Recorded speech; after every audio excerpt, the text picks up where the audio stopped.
Hi, and welcome back to Author Notes. Have you ever picked up a book and felt like the story was written just for you? Like the characters were living, breathing, struggling, and triumphing right beside you. That's the magic of emotional storytelling, and it's what draws me to write historical fiction. Stay tuned, and I'll tell you more.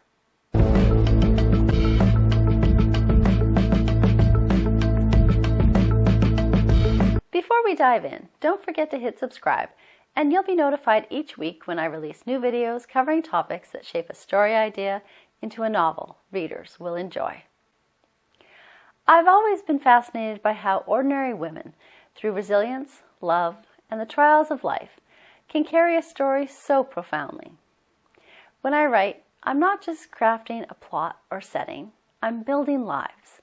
I want my readers to feel the heartbeat of my characters, to walk with them through loss, joy, hope, and heartache, to see themselves reflected in their choices and quiet courage. I'm often drawn to the smallest nugget in history, where the slightest mention of a moment in time explodes like fireworks in my mind, coloring who that woman in history was, while making me wonder what her life was like before the event and what happened to her afterward. Here's what I mean. A couple of weeks ago, I saw an Instagram post. It was a black and white photo of a young woman trudging through the snow. She had a rope tied around her waist, and behind her trailed 13 children of varying ages, all of them tied to the same rope. The caption informed me that this was a young 19-year-old schoolteacher who, when a blizzard unexpectedly descended upon the town and the schoolhouse, was spurred into action. As the wind and snow flung open the doors and threatened to lift the roof of the schoolhouse, she bundled the children up with every bit of cloth she could find and tied them together in a row with a long piece of rope. Together they braved the storm, heading for a farmhouse a few miles away. This quick-thinking action saved all of them, while hundreds of other residents in the surrounding area succumbed in the blizzard. This little snippet of history instantly tugged at my heart. I could see the young teacher bustling frantically about the one-room schoolhouse while attempting to calm the children. If I let my imagination run free, I would have likely felt the foreboding bite of a winter wind as it slipped under the crack at the bottom of the door with a sweep of icy white crystals just moments before a gust burst through, plummeting the schoolhouse and the children into a world of white. I may have worried over the children, the littlest ones tripping and falling as the snowdrifts outgrew them.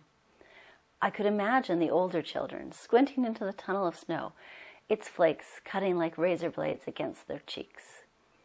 If I allowed the story to play out to a conclusion, I might have eventually found hope in the sporadic glow of a farmhouse lantern dancing in the distance, and even further on, the warmth of a wood stove and a hot cup of tea.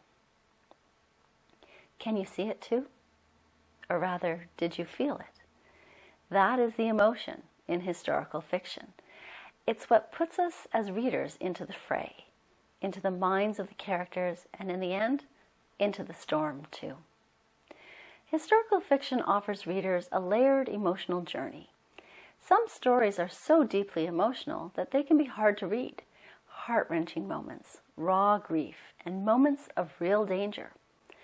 They demand emotional attention, and yes, they can leave you feeling a little breathless.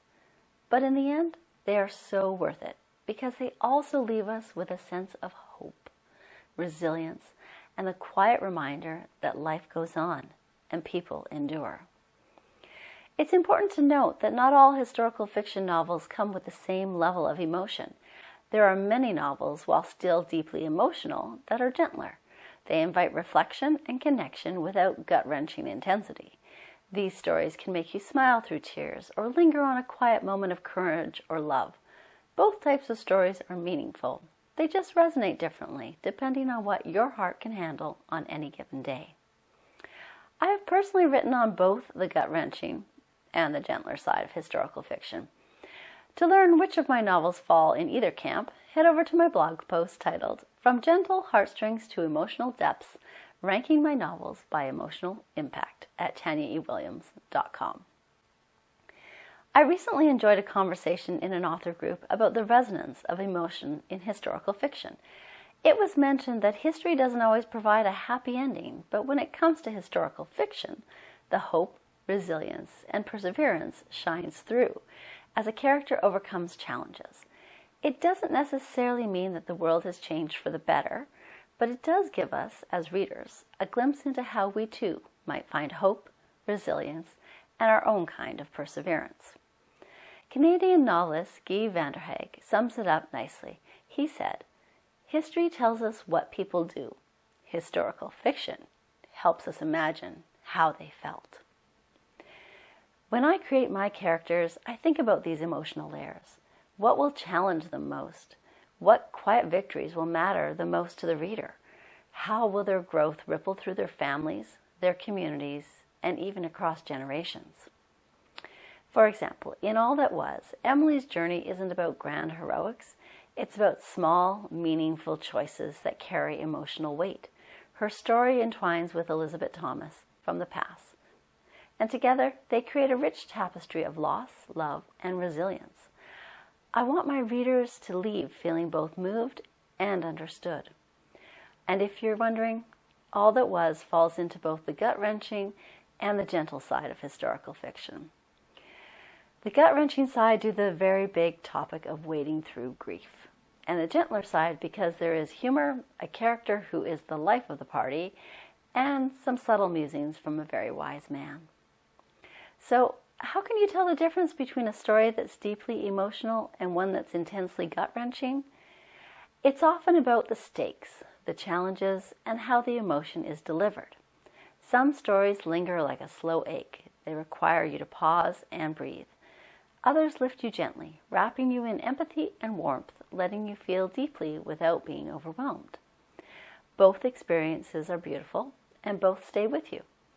As a reader, you are already aware of what historical settings, time periods, or topics are innately going to be more challenging for you to read. Follow your instincts, and pick your historical fiction with careful consideration, especially when delving into those stories that are sure to challenge you. My hope is that through my stories, you'll find women whose lives reflect the quiet strength, courage, and resilience that you see in yourself. Stories that allow you to feel deeply, reflect honestly, and walk away with something meaningful to carry forward. If that sounds like the kind of storytelling that speaks to your heart, take a peek through my books. You might just find a character or a story that feels like it was written just for you. Do you have a book that stayed with you because of its emotional depth?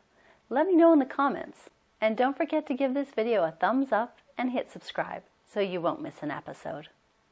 As always, thanks for watching and happy reading.